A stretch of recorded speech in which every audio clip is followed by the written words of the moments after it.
Good evening, everyone. Can you all hear me okay? Good.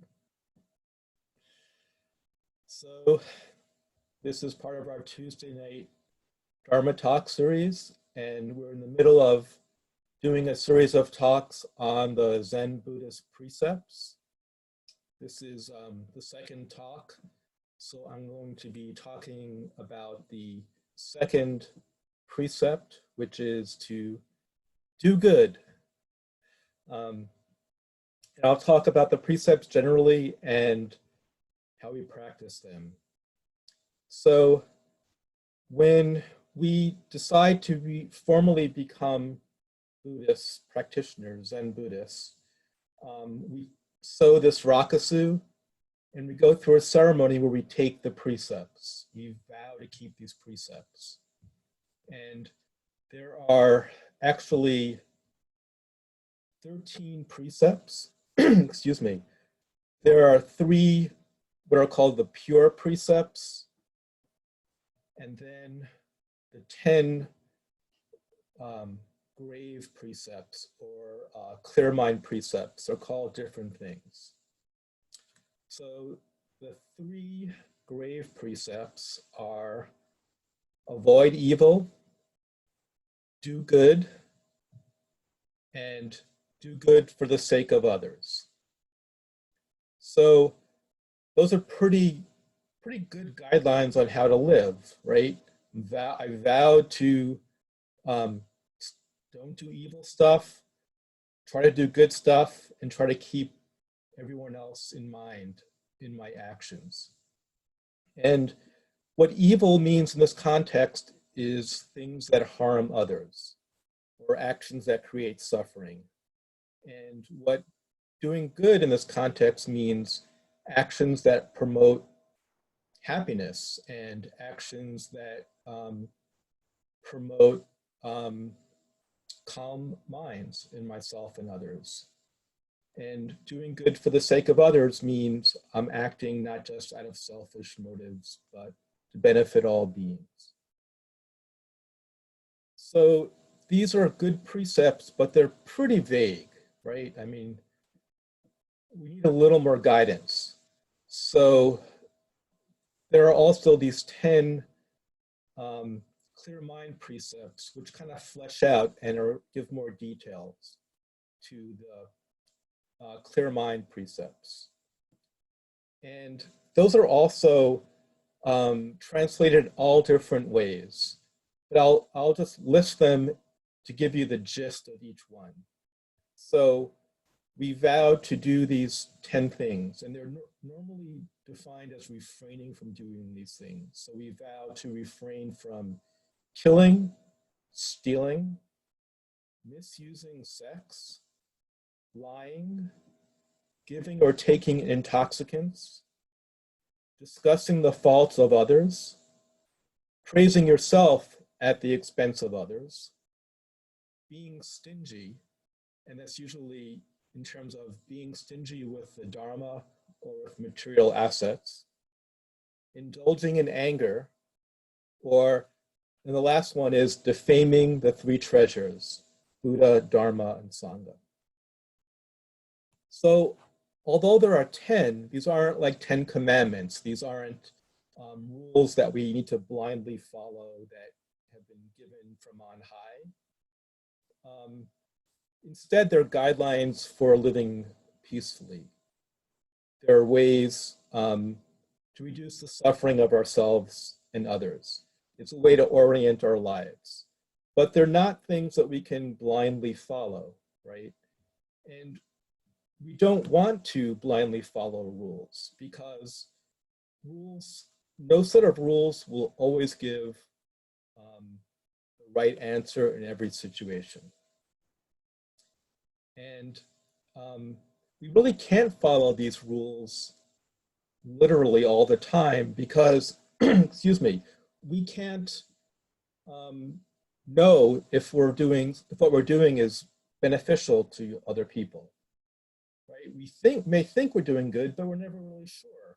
And we can't really avoid causing harm to others. And we can't avoid taking life, right? Just by living, it's always at the expense of other living things. So in a sense, we can't fully maintain these precepts. And yet they're a guide for us on how to live. So Dogen, the founder of our school, is the one who came up with our precepts for the Soto Zen. And he wrote about these precepts and how we should approach them as Zen Buddhist practitioners. And he says, first, this is in the Shobo Genzo Zuimanki. So I'm sure you'll have a copy of Shobo Genzo Zuimanki. But he says,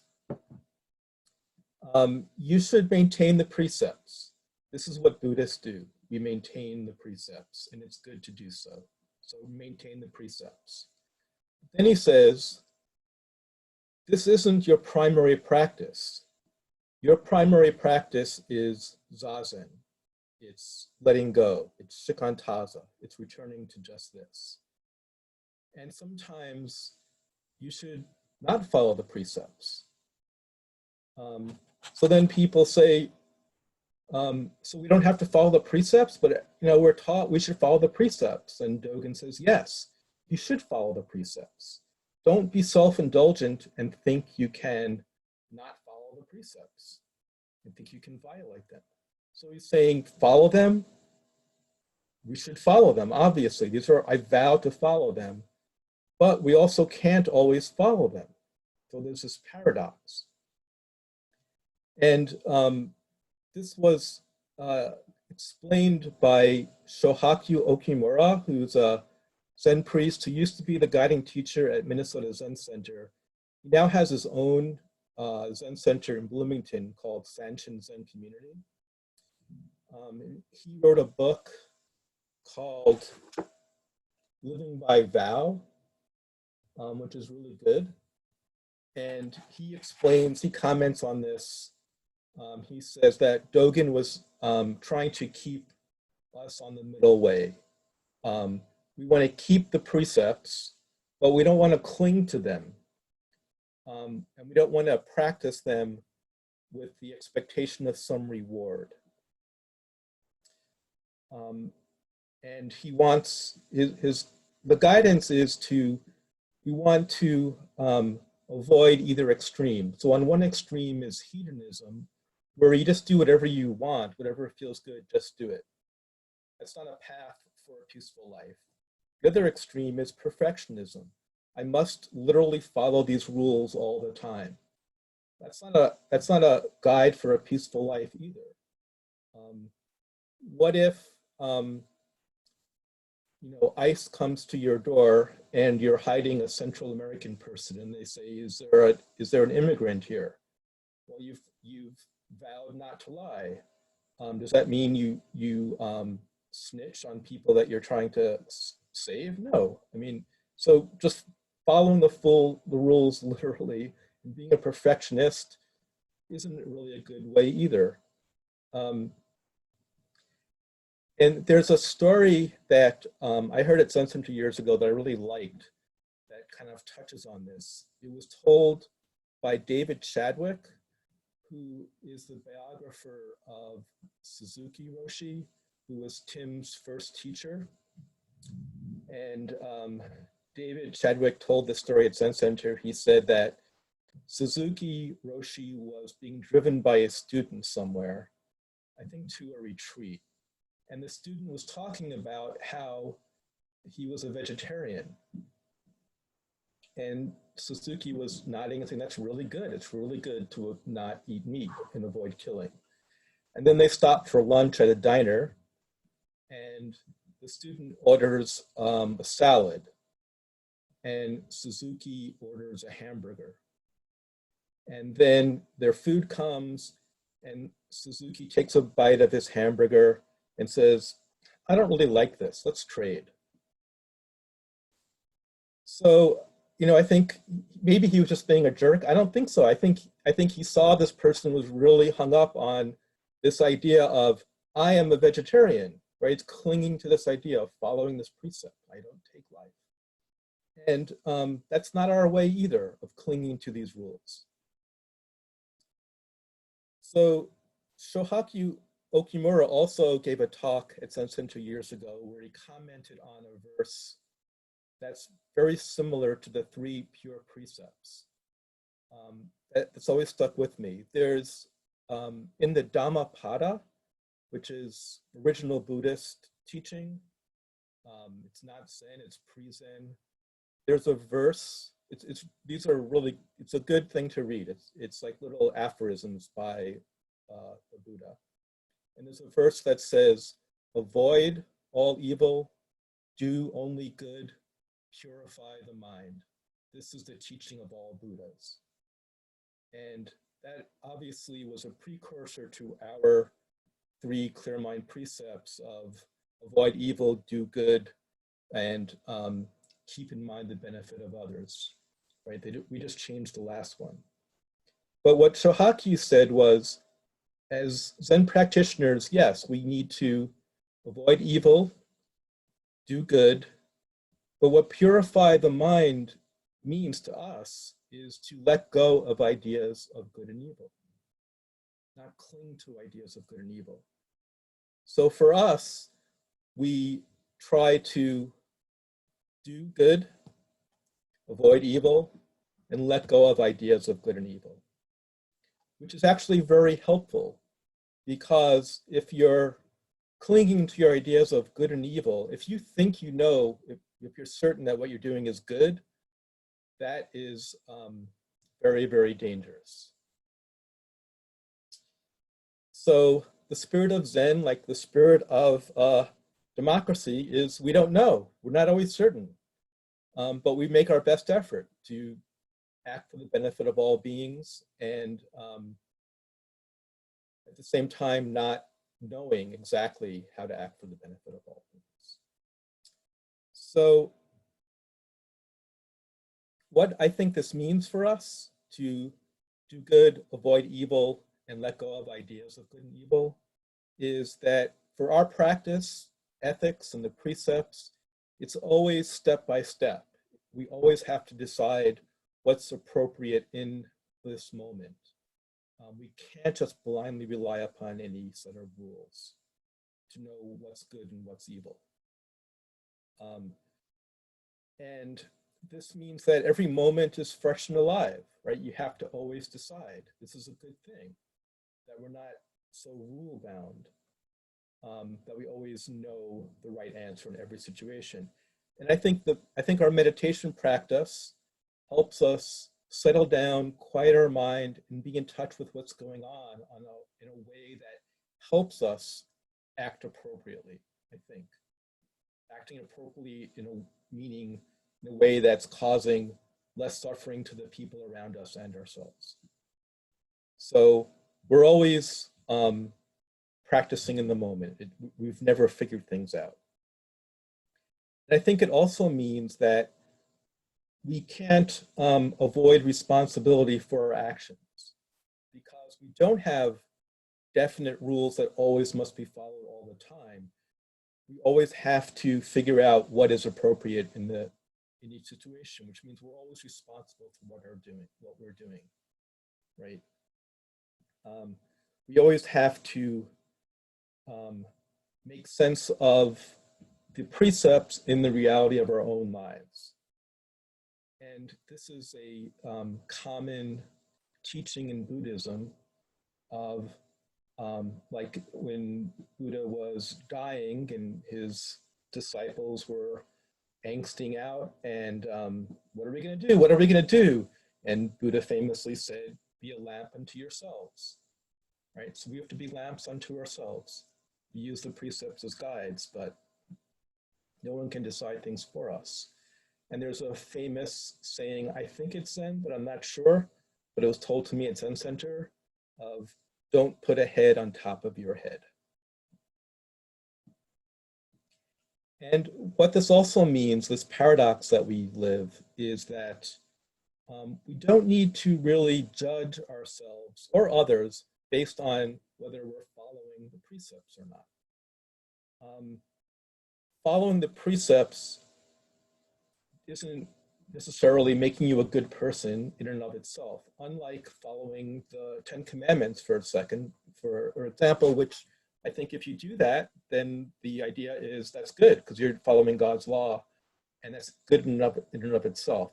For us, it's not that simple. Um, you can't just say you're a good person because you're following the precepts. At the same time, you can't say you're a bad person because you don't follow the precepts. So we're free, right? We don't need to judge. And good and bad is always relative, right? Good and bad compared to what? So we never really know if we're good people or not. To know if I'm a good person, I would need to compare myself to everyone else that's ever lived and rank myself in there and then see where I fit. And then, even then, like, what would be a good person? 75th percentile? You know, so this is very freeing. I don't need to think about I'm a good person. So I don't need to tell people that I'm a Buddhist, that I took the precepts, that I don't eat meat. I do eat meat. I'm a bad person. But if I were a vegetarian, and when I was a vegetarian years ago, you know, I wouldn't have to cling to the idea of I'm a good person, I'm a vegetarian. Just try to do what's appropriate in the moment without the thought of good or bad, which is paradox. I also heard this quote. It was attributed to a Stoic philosopher, but it's apocryphal. Um, I don't know if it's actually a Stoic quote. Maybe someone else does. But the quote is, we're all bad people, so all we can do is forgive each other, which I really liked. The Stoics are very close to Zen. They're like our Greek cousins in their outlook on life. So the precepts, I think, also do have some practical value. Like for me, they help me in my practice because it helps me deal with my main poison, my personal poison of choice, which is anger. You know, the three poisons, greed, anger, and delusion. I'm not a real jealous person. I'm not really envious or graspy, but I am pretty judgy and angry. And so my Zen practice is to be aware of my anger when it arises, feel it, let it go, and return. And it's difficult because I want to indulge my anger, right? It's ingrained in me. I've been doing it for my whole life. But because I've taken this vow, it helps me remember, yeah, that you can indulge in anger if you want, but you vowed not to, and people smarter than you have said that this is not a path for a peaceful life for yourself or others. So it's probably better not to do this. And that helps me.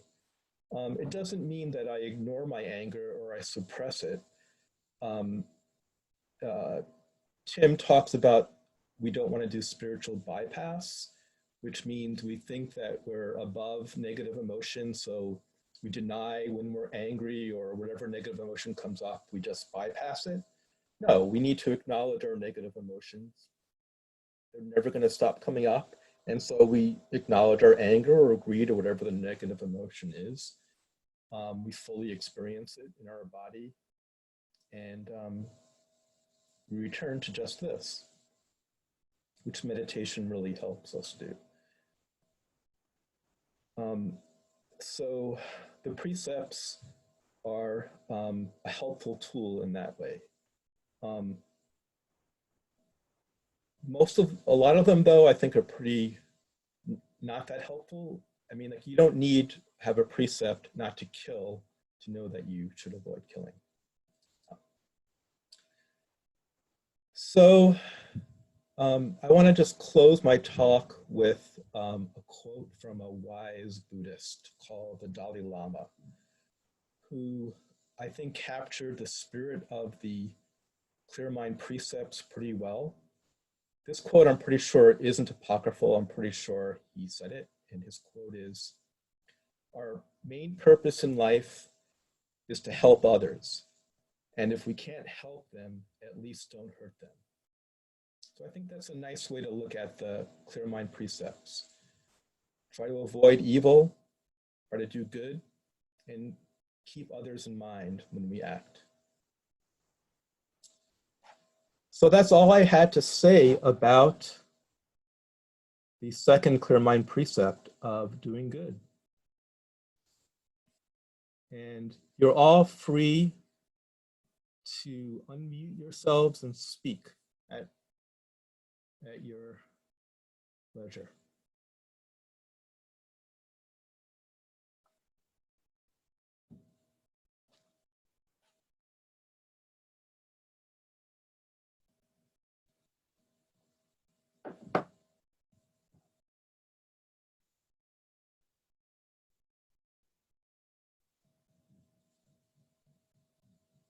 All right, I'm going to keep talking about the precept then.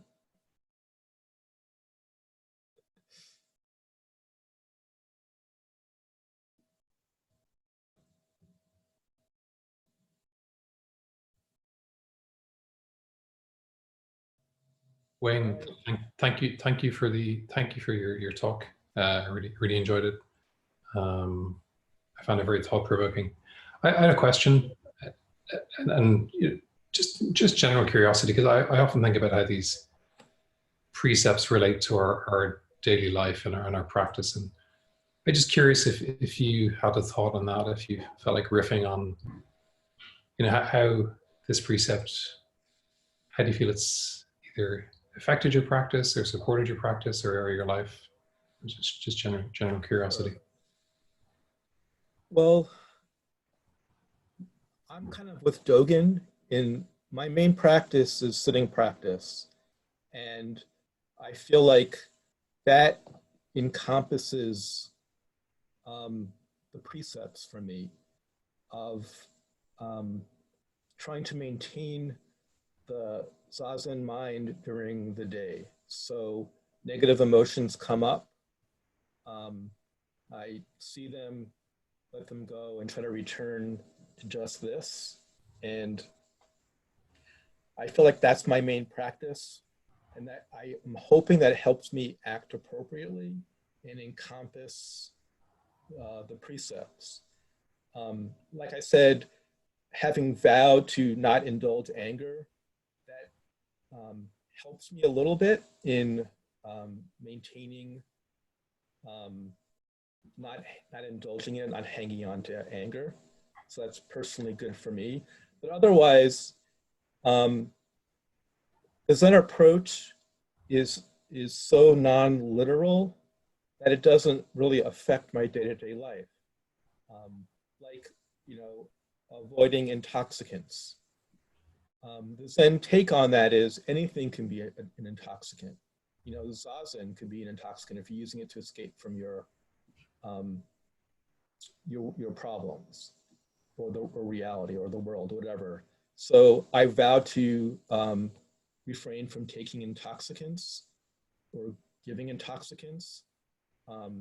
I drink whiskey almost every night, and I bought White Claws for my daughter. Do I feel like I'm breaking the vow? No, because I'm complying with the spirit of the vow. Yeah, so as a practical matter for me personally, the precepts don't play much of a role in my day-to-day life and practice. It's more, I'm more of a, I like simplicity, So I like shikantaza, practicing compassion, kind of basic stuff. Other people may have different takes on it. Thank you. I mean, I know Matt was one of my fellow recipients of the precepts. This is our program when we did Jukai and took the precepts. I don't know if his take on it is different.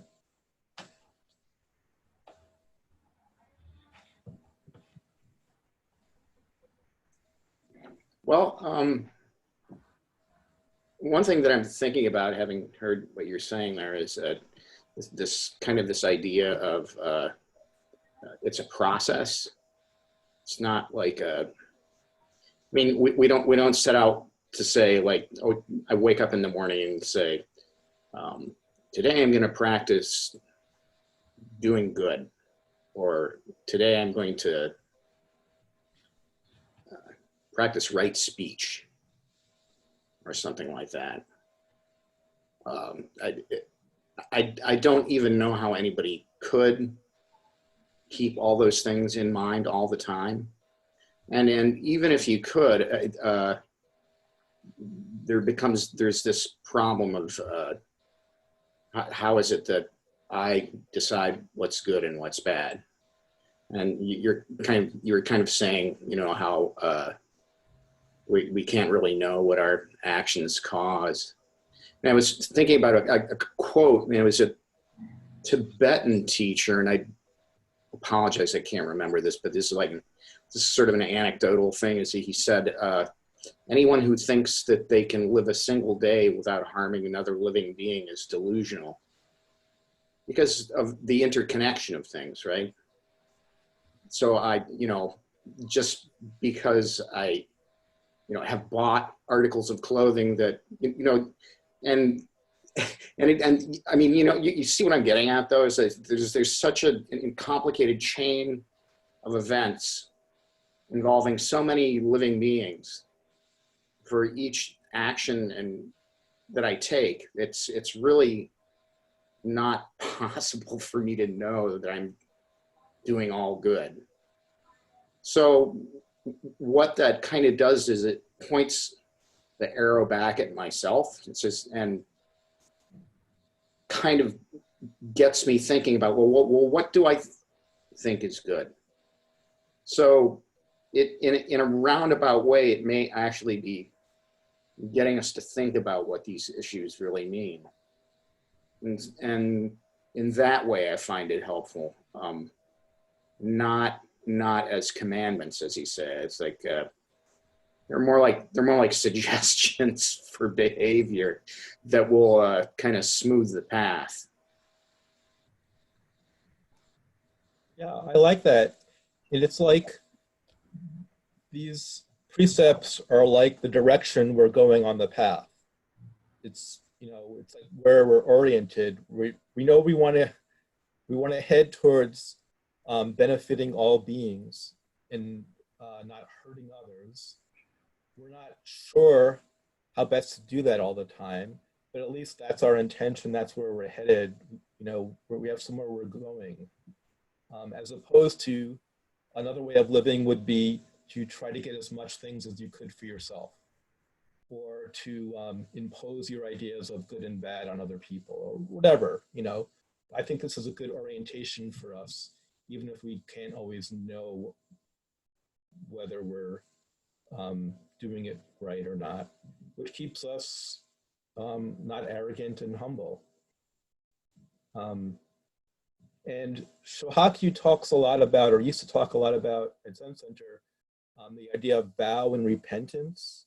So we take these vows, but we can't keep them literally, so we have to repent. But repentance doesn't mean beating ourselves up, it means letting go. And he points out that the name of Minnesota Zen Meditation Center officially is Ganshoji, which means living by vow temple. So that was a big deal for Katagiri. So I didn't mean to minimize the importance of living by vow, of taking these precepts and taking them seriously. I've been told we take them seriously, but not literally.